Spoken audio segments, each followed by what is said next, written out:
Bom, vamos dar sequência aqui ao nosso estudo, né? Em relação a essa palestra proferida pelo Haroldo Dutra Dias.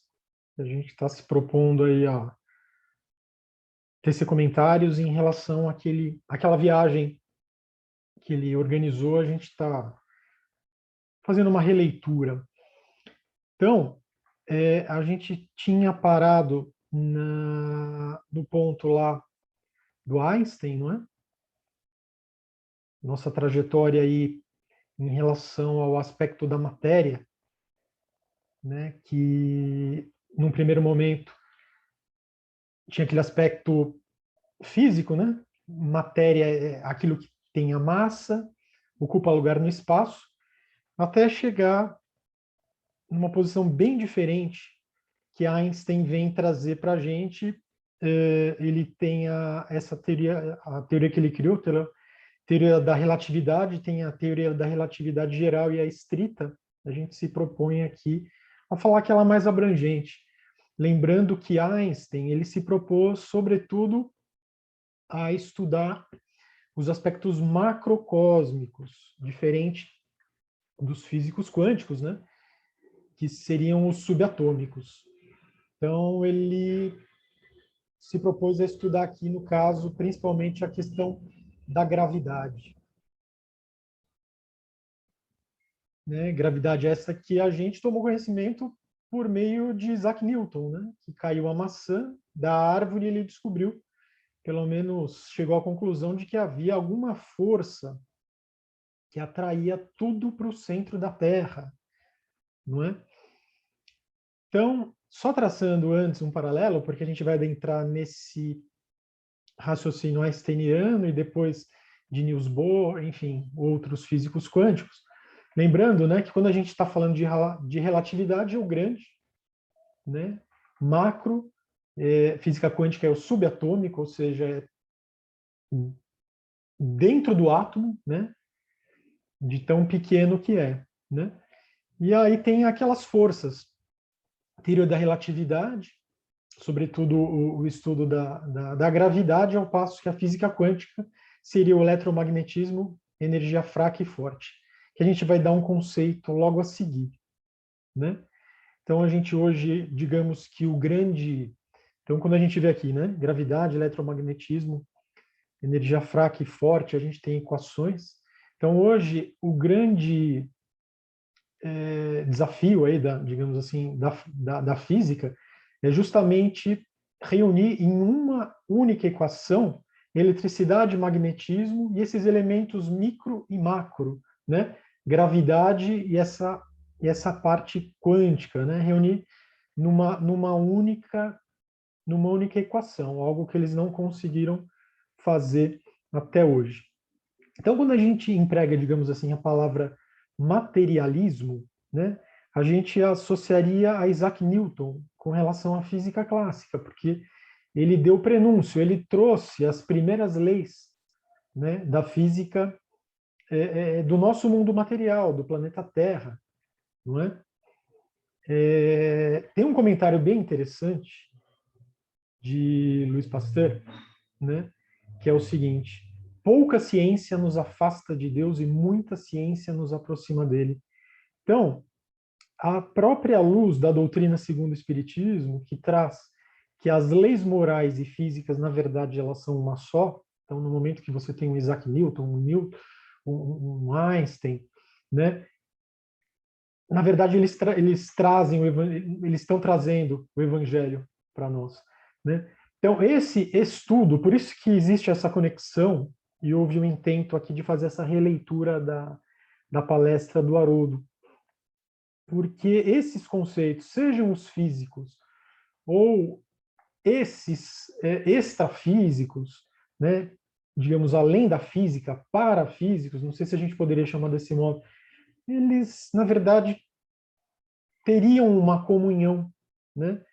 É que a gente tem uma limitação em relação aos aspectos físicos e aqueles que não fazem parte, digamos, dessa lei newtoniana. Então, se a gente adentrar agora, que vai ser a propositura, no que Einstein descobriu, a gente vai ver reflexos um pouco diferentes, né? E ao longo dessa nossa jornada, a gente já está vendo que aquela característica da matéria, como sendo algo que tenha massa, já está bem diferente, né? Lá do Leucipo para cá, o critério de massa ele está muito próximo à energia, né? Então, é por isso que a gente está traçando aí essa viagem. Então, aqui traçando um paralelo entre Newton e Einstein, de acordo com as equações de Newton, foi feito um estudo. Então, a gente tem a Lua lá, tem a Terra aqui. Suponhamos que a gente afastasse, né? Como o Haroldo menciona lá, desse um peteleco na Lua, o que aconteceria aqui no planeta Terra? Né? Bom, a gente sentiria aqui um tremor.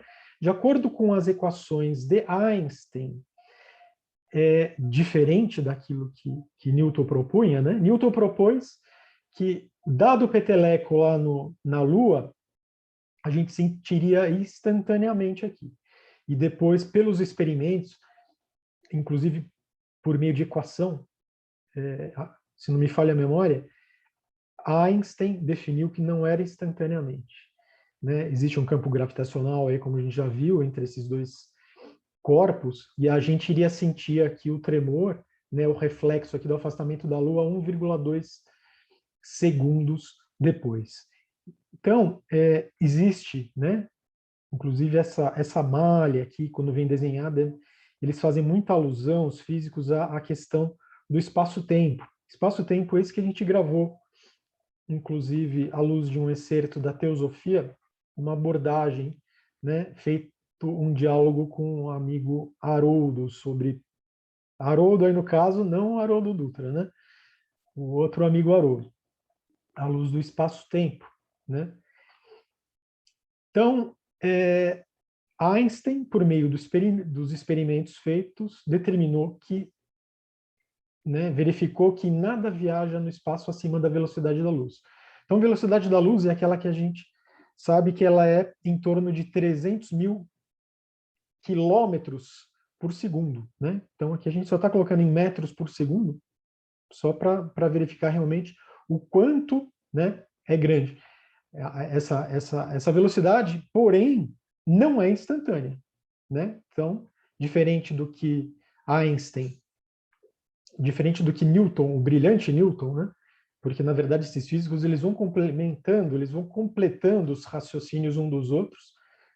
Então, verificou-se que Newton não estava certo em relação a ser instantâneo, né?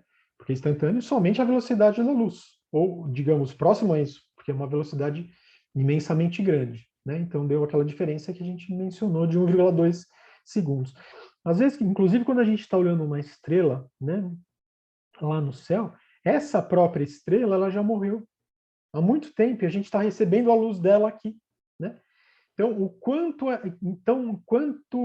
quão relativas são essas observações por meio do olhar, né, por meio desses sentidos tão parcos que a gente tem aí, né, tão limitados. Aí cabe aquela pergunta, né, como Deus ele fica sabendo das coisas no mesmo tempo, né? Então, se a gente viu que mesmo sendo a velocidade da luz aquilo o mais rápido possível, a gente imagina como Deus sendo um ser numa localidade distante, nós vamos fazer uma prece. Aí essa prece ela vai demorar um determinado tempo para chegar lá, né? Aí chegou a prece lá, opa, tem que atender aquela prece. Depois o mesmo tanto de tempo para voltar, né? Então essa espécie de paradigma que a gente inclusive vai aprofundar um pouquinho, entrando no nível lá do spin do elétron, para fazer essa abordagem em relação, primeiro, ao que Einstein colocou como teoria da relatividade, né, o quanto as coisas elas são relativas, e para que Deus ficasse sabendo, isso daqui obviamente são algumas colocações colocadas aí, digamos, sob os auspícios do nosso reduzido conhecimento intelectivo, né? São proposituras, mas acredito que bem interessantes aí que a gente, de modo que a gente consiga erigir um pensamento aí para para a nossa evolução, né? Então, os físicos quânticos, né? A gente, inclusive, já viu a diferença lá. Einstein, macrofenômenos, fenômenos macrocósmicos, e esses aqui, né, os quânticos, Niels Bohr, Max Planck, né, Heisenberg, no caso, eles já vão tratar de aspectos menores. Então, vamos colocar aqui uma estrutura simples de um átomo, né? Isso daqui, a gente nem precisaria citar aqui qual tipo de átomo seria. O importante, só querendo traçar, é só uma pincelada aqui, para a gente não ficar tão perdido depois naquilo que for tratado em seguida. Então, no núcleo do átomo, a gente tem nêutrons e prótons, né? Por isso esse N e P. E na eletrosfera, né? nessa circunferência, a gente tem aqueles elétrons, né? Então, os prótons, que é esse vermelhinho aqui, carga positiva, nêutron, carga neutra, e eletrosfera, os elétrons, carga negativa. Não vou me estender muito além disso. Aí existe a chamada energia forte, né? Então, por que prótons e nêutrons eles ficam juntinhos lá? Né? Os físicos não descobriram isso. Atribuíram um nome lá como energia forte, né? Aquele núcleo, aquelas partículas, elas estão no núcleo porque existe uma energia que as mantém aproximadas. Do mesmo modo que existe uma energia fraca, né? Que são nêutrons e prótons. Por que os elétrons eles ficam em torno desse núcleo? Né? Por que eles não vagam por aí? Porque existe uma energia fraca. Né? Então, em relação à estrutura atômica, para que um próton e um nêutron eles fiquem juntinhos lá, realmente é uma grande quantidade de energia, por isso energia forte. Agora, em relação aos elétrons orbitarem em relação a esse núcleo, seria a energia fraca. Para que a gente possa fazer uma comparação bem simples em relação a essa questão do átomo, é como se tivesse uma bolinha de tênis lá no centro do estádio, né, que seria o núcleo, e um grão de poeira na última cadeira lá da última arquibancada. Então, os elétrons, eles são esses grãos de poeira lá no final, né? E lá no meio a gente tem o centro do elétron. E o resto? O resto é aquilo que, inclusive, a gente já teve a possibilidade de usar a nomenclatura dada antes por Newton, que ele disse que seria um éter, né? Então, aí 98, ou algo tendendo a 100%, né, desse espaço, digamos assim, né, dessa estrutura do átomo, seria primeiramente aquilo que eles diriam como nada, né? Então a gente tem lá no meio do centro do campo de futebol uma bolinha de tênis, aquela poeirinha que seria o elétron, só para a gente analisar em termos de grandeza aí, né? Uma comparação bem simples, evidente. E aí todo esse meio entre núcleo e o elétron não teria nada, né? Aí a gente imagina, né? O universo que constitui o ser humano. Nós somos constituídos por uma série de átomos, não sei se na ordem de trilhões, né? E se a gente imaginar, a maior parte seria justamente esse espaço vazio, esse espaço composto pelo éter. Tanto é que se a gente fosse concentrar digamos assim, retirar todo esse espaço, né, vazio, esse espaço entre o núcleo e a eletrosfera, e onde os elétrons percorrem, o ser humano caberia numa caixinha de fósforo.